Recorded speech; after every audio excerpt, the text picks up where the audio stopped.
Have you ever felt like peace is always slipping through your fingers, just when you think you've grasped it? In this world filled with endless noise, deadlines, and the pressure to constantly measure up, it's no surprise that we often link our worth to how hard we're striving. But what if the true path to contentment isn't found by pushing forward, but by letting go? Buddhist wisdom has echoed through centuries, gently reminding us, what's meant for you doesn't need to be chased. It will come, not when you demand it, but when your heart is open enough to welcome it. In today's video, we're diving into a truth that many overlook. Letting go isn't a sign of giving up, it's a sign of awakening. Could it be that what you're clinging to is quietly holding you back? Through this reflective journey, we'll uncover the strength hidden in surrender. Because sometimes, life begins not when you grab tighter, but when you finally release. And remember this, you don't need to force what's already aligned with your path. Stay with us until the end. There's a powerful insight waiting just for you. Lesson 1. Letting go is power, not surrender. We grow up being told to hustle, to chase dreams, push through pain, and build a future brick by brick. So we run after careers, relationships, and some ideal version of ourselves we think will finally make us feel complete. But have you ever considered that the running itself might be what's wearing you down? Real strength doesn't always look like striving. Sometimes it looks like softening, not collapsing, but releasing. Picture a river. It doesn't crash through mountains, it curves around them. It doesn't resist the rocks, it flows past them. It yields, not because it's weak, but because it understands something deeper. Force isn't the only way forward. Can you say the same for your life? According to Buddhist teaching, suffering often arises not from what happens to us, but from our refusal to accept what is. We grasp tightly. We try to control every outcome. We resist the present moment. But as a Zen master once said, to let go is not to throw away, it's to allow. There was once a man whose world collapsed. He lost his job, his partner, and the image of who he thought he was supposed to be. Desperate to fix everything, he tried new paths, filled his days with distractions, and told himself it would all work out. But the harder he tried to hold his life together, the more fragmented he felt. Then, one quiet evening, he simply sat still and whispered, "I don't know anymore." And just like that, something shifted. Not outside, but within. He stopped fighting, and in that stillness, peace came. Not because life changed, but because he did. You see, the beauty of surrender isn't in giving up. It's in waking up. It's in the moment you stop controlling and start seeing clearly. Right now, you might be carrying something heavy, grief, uncertainty, the echo of a broken dream. Ask yourself gently, what are you holding on to that no longer serves you? Is it a version of success that was never truly yours? A relationship that lingers in your thoughts long after it ended? A self-image shaped by what others expected of you? Letting go doesn't mean losing. It means allowing space for truth, clarity, and renewal. Buddhism doesn't ask us to abandon our hopes. It asks us to loosen our grip, to stop tying our happiness to outcomes. Because true peace isn't found by steering life in your direction. It's found by moving in rhythm with life itself. The less you resist the current, the more you're carried to where you were always meant to arrive. So pause for a moment. Inhale. Exhale. You don't need to solve it all today. Maybe clarity isn't missing. It's just quiet beneath your need to be in control. Try this. For just one day, don't chase anything. Not perfection, not productivity, not love. Just be. Let life unfold naturally, without pushing. Because spiritual growth doesn't begin when you grasp harder. It begins when you let go. And maybe, just maybe, the moment you stop running, life catches up to you. Lesson 2. The present moment is where life begins. You might find yourself constantly reaching toward a better job, a deeper love, a future where everything finally feels calm. But strangely, The more you chase those things, the more distant they seem, like trying to capture sunlight in your hands. The tighter you grasp, the more it slips away. Buddhist wisdom reminds us of a simple truth. The past is a memory. The future is an idea. Only this moment, right here, right now, is real. Yet most of us are not fully here. We drift in thought, planning tomorrow, regretting yesterday, rarely landing fully in the only space where peace can exist, the present. You don't need a better future. What you truly need is a deeper awareness of now.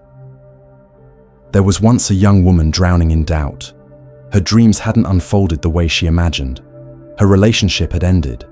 Her sense of direction was broken. Her mind was filled with worries. What could have been? What might never be? Nothing changed until one quiet afternoon. She sat beneath a tree, closed her eyes, and began to listen. She heard the wind brushing through the leaves, the rhythm of her own breath, the birds in the distance. And for the first time in a long time, she felt alive. Not because her problems disappeared, but because she finally arrived in her life. In this breath, in this moment. Presence didn't erase her pain, but it reminded her that she wasn't broken. She was simply absent from herself. Because peace doesn't wait in the next moment, it lives here. The present is like sunlight, warm, powerful, healing. But when we hide in memories or fears, we miss its warmth. We miss our life. Being present isn't something extra for peaceful days. It's essential. It's where joy is born. Every breath is not just passing time. It's an invitation to come home to yourself. Ask yourself this: are you living inside your thoughts, or are you actually here, awake in your life? How many quiet miracles have passed you by while you were busy imagining better ones?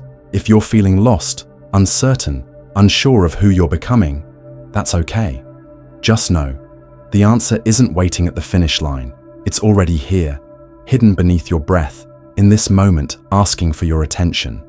You don't need to fix everything. You just need to stop abandoning the only place life ever happens, now. As the Buddha once taught, do not dwell in the past. Do not dream of the future. Concentrate the mind on the present moment. Not because those other places don't matter, but because they don't exist yet. The present is the only doorway to your real life. So here's your challenge today. Return to the now. Whether you're sipping your morning tea, walking through your neighborhood, or listening to a loved one, be all there. Let that moment meet you fully. Don't rush past it, because the peace you're searching for, it's not out there.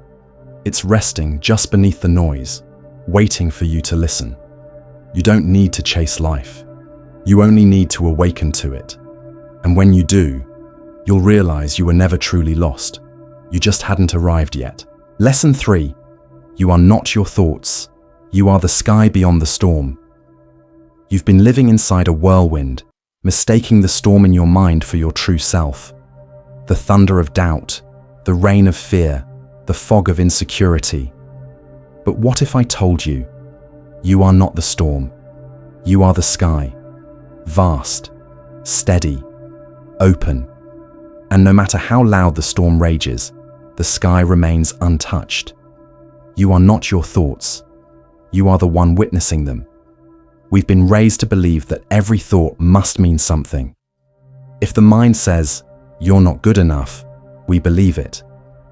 If it whispers, you'll never be loved, we hold on to that like it's a sacred truth. But Buddhist teachings remind us, your thoughts are not the truth. They're just visitors. As the Buddha said, watch the mind, but do not become the mind. That simple shift can free you. There was once a man grieving deeply. He felt unloved, unworthy, broken beyond repair. Those thoughts circled him like vultures, day and night. Until one evening, he did something different. He sat still and simply watched the thoughts come and go. He didn't fight them. He didn't judge them. He just noticed them, like clouds floating across a vast sky.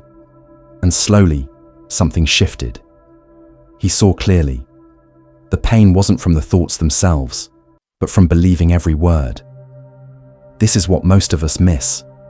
We suffer not because of what happens, but because of the stories we tell ourselves about what happens. Your mind will create noise. It's what it does. But you don't have to obey every thought. Not every "I can't," "I failed," or "I'll never change" is real. They're echoes of fear, not facts. You might be in the middle of something difficult, a relationship ending, a job lost, a season of confusion, and your mind may be screaming things that feel unbearable. But here's a quiet truth. You don't have to believe it. Thoughts are habits, not destiny. And when you stop identifying with them, you reconnect to something much deeper, your inner stillness. You are not broken. You are simply overwhelmed by voices that are not you. This is where mindfulness becomes your refuge. You don't need to silence the storm. You just need to remember, you are not the storm. Try this. The next time a thought arises, whether it's doubt, fear, or shame, don't wrestle with it. Don't agree with it. Just breathe. Notice it. Say gently, a thought, and let it pass. Because that pause, that space between you and the thought, that's where freedom lives. That's where peace breathes. Your thoughts are like guests at your door. They may knock, they may enter, but you don't have to serve them dinner. And you certainly don't have to let them run your house. The moment you stop chasing control and start observing instead of attaching, you find your power again. You find the still, open sky that was never damaged by the storm. So the next time your mind becomes loud, remember this. You are not the noise. You are the quiet. You are not the storm. You are the sky. Fourth acceptance, the doorway to inner peace.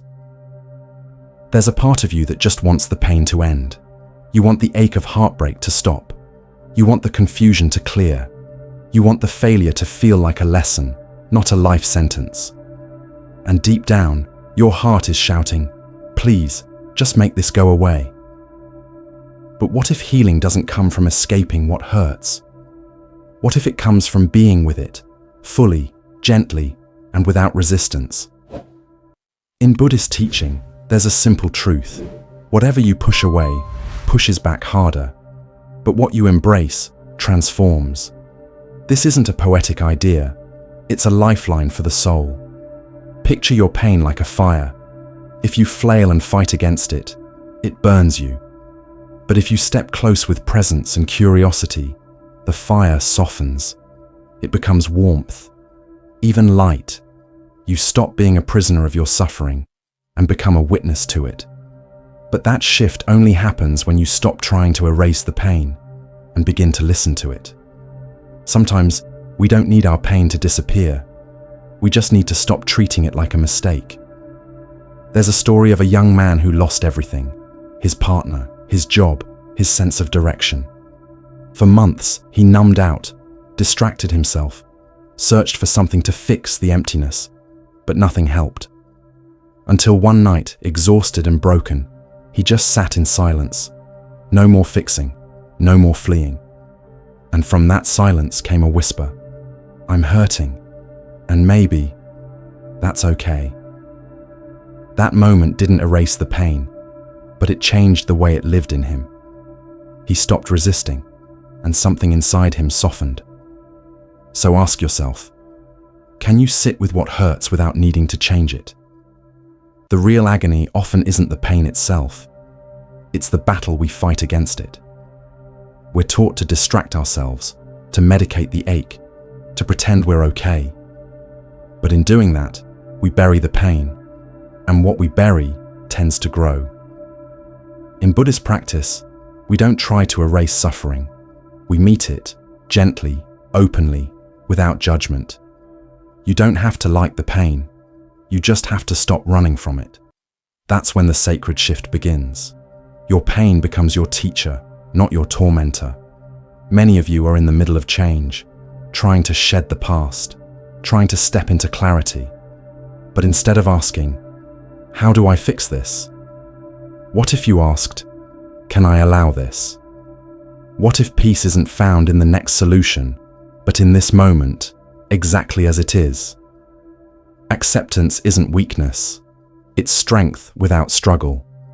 It's meeting reality with presence, not resistance. Because peace doesn't arrive when everything is perfect. It arrives when you stop demanding perfection. Here's your reflection. The next time pain rises, pause. Don't run. Don't label it. Just breathe. Be with it. Whisper to yourself, this too belongs. Because healing doesn't wait until the pain is gone. It begins the moment you stop resisting it. 5. In stillness, your true strength awakens. You've been running, chasing answers, approval, goals that always seem just out of reach. You fill your calendar, check your phone, chase achievement after achievement, hoping that something, someday, will quiet the noise inside. But it never does it? Here's the quiet truth. The peace you're looking for isn't waiting out there. It's already within you, but you have to be still enough to hear it. Buddhist wisdom reminds us, when the heart becomes silent, truth begins to speak. Most of us miss it, not because it's hidden, but because we're too loud to notice. Picture a lake on a windy day. Its surface is chaotic, unable to reflect anything. But when the wind dies down, the lake becomes a mirror. It reveals the sky, the moon, the stars. Your mind is just like that. The restlessness, the doubt, the overthinking. These are ripples, and they don't disappear by force. They settle when you become still. There's a story of a woman lost in uncertainty. Her relationship had fallen apart. Her work felt empty. She went to a monk and asked, "What should I do?" He didn't offer advice. He simply said, "Go sit by the river. Be still. Breathe." Confused, she argued, "But I need clarity, not silence." He replied, "Then silence is exactly what you need." She sat, day after day. At first, her thoughts screamed at her. The silence felt like failure. But gradually, something changed. Her mind quieted. Her heart softened. She didn't find the answer. It found her. Not in the noise of searching, but in the space of stillness. So ask yourself, when was the last time you simply sat, not to fix, achieve, or distract, but to be? We live in a world that idolizes speed, hustle, constant productivity, but real power, the kind that shifts your life, comes not from movement, but from presence. That's where insight is born. Not when you force it, but when you make space for it. Stillness isn't laziness. It's the art of giving your full attention to one thing, sipping tea, feeling your breath, walking slowly with awareness.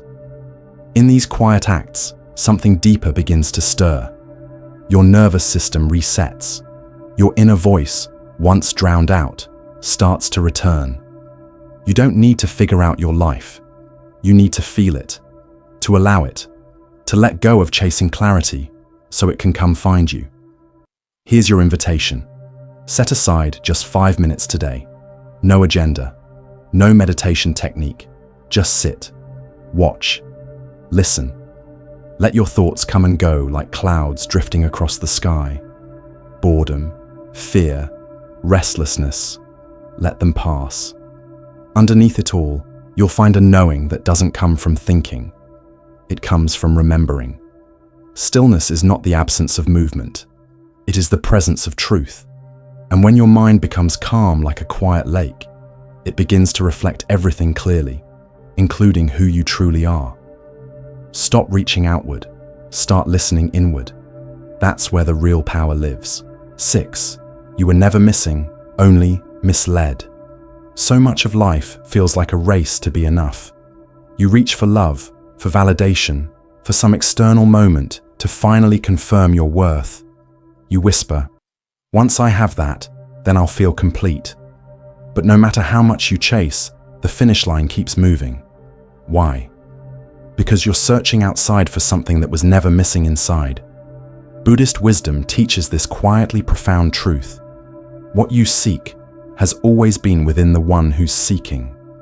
It's like a candle, already glowing, trying to chase the sun for light. You're not incomplete. You've just forgotten you're already whole. From early on, the world conditioned you to earn worth, to perform, to improve, to become someone better.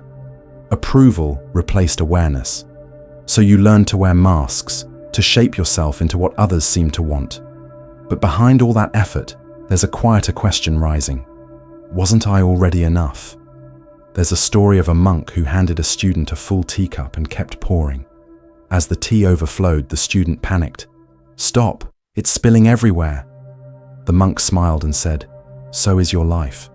But you keep pouring more expectations, more roles, more self-doubt, into something that's already full. To reconnect with your wholeness, you don't need to add anything. You need to clear away what was never yours to begin with. Beneath the layers of striving and comparison is a quiet radiance, a presence that was never broken, only buried. Pause and ask yourself, are you trying to become something, or are you trying to remember who you've always been? Wholeness isn't found in perfection, it's found in presence, in looking at yourself without harshness, in standing tall without apology, in choosing to honor yourself instead of trying to constantly fix yourself. Yes, you'll grow, but your growth doesn't need to come from emptiness. When you believe you're already enough, your actions become love in motion, not desperation in disguise. You create because your soul feels alive. You love because you are love, not because you need to be chosen. What if nothing is broken in you, only hidden? The noise of comparison, the rush of always trying to be better, the pressure to prove, these aren't who you are. They're interference. And when you sit in stillness long enough to listen, you'll remember you were always the light. You just forgot you didn't have to chase it. So stop molding yourself into a version that the world might approve of. Come home to the truth that has always waited quietly inside you. You were never behind. You were never lacking. You were never unworthy. A candle doesn't look for the sun to shine. It glows because that's what it's made to do. And once you remember that, once you stop seeking and start being, life stops feeling like a chase and starts feeling like a return. 7. Let go of the mask. Return to your true nature. For years, you've worn a name, a story, a label, so tightly, so consistently, that it feels like truth. I'm the overachiever. I'm the one who's always hurt. I'm the one people leave. You've said it so often, it's become your identity. But what if it's not who you are at all? Not your title, not your pain, not your past. Buddhist wisdom gently reminds us, you are not a role, not a thought, not a story. You are the awareness behind all of it. Like the sea doesn't mistake a single wave for its entire being, you are far greater than any moment you've lived or label you've accepted. There's an old story of a sculptor. When asked how he carved a lion from a block of stone, he replied, "I simply chipped away everything that wasn't the lion." Awakening is like that. It's not about adding more. It's about shedding what was never truly you. You weren't born as an identity. You were born as open space, as presence. But the world handed you roles: student, overthinker, failure, people pleaser. One by one you tried them on, and then forgot you were wearing them. So pause and ask yourself, which labels have you accepted that are actually limiting your growth? Maybe it's, I can't change.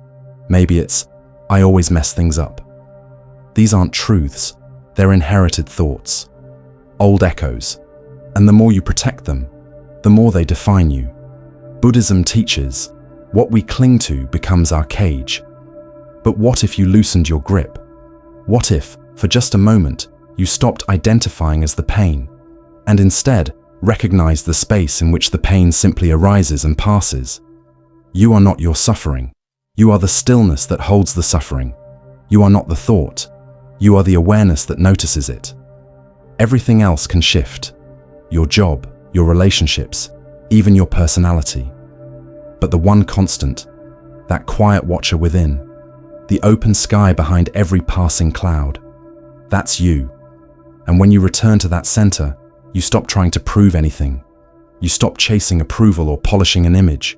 You begin to live from presence, not performance. This isn't about erasing your past. It's about unhooking from the belief that it defines you. You can still grow, still love, still change, but not from fear, from freedom. So ask yourself, who are you without the old story? Not hollow, not broken, but spacious, open, whole. When you stop identifying with the costume, you remember you're the consciousness beneath it.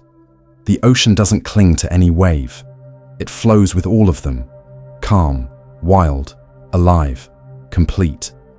Let this be your invitation. You are not your job, not your pain, not your reputation. You are the space that holds it all, clear, aware, and free. Drop the identity, embrace the essence. That's where the real you has always been, waiting. Bonus insight. Real compassion starts with you. There was once a man who traveled the world in search of peace. He visited temples, studied under masters, and filled countless journals with sacred teachings. Yet deep inside, he remained restless, always feeling like something essential was missing. One day, weary and defeated, he sat beneath a tree and simply stopped searching.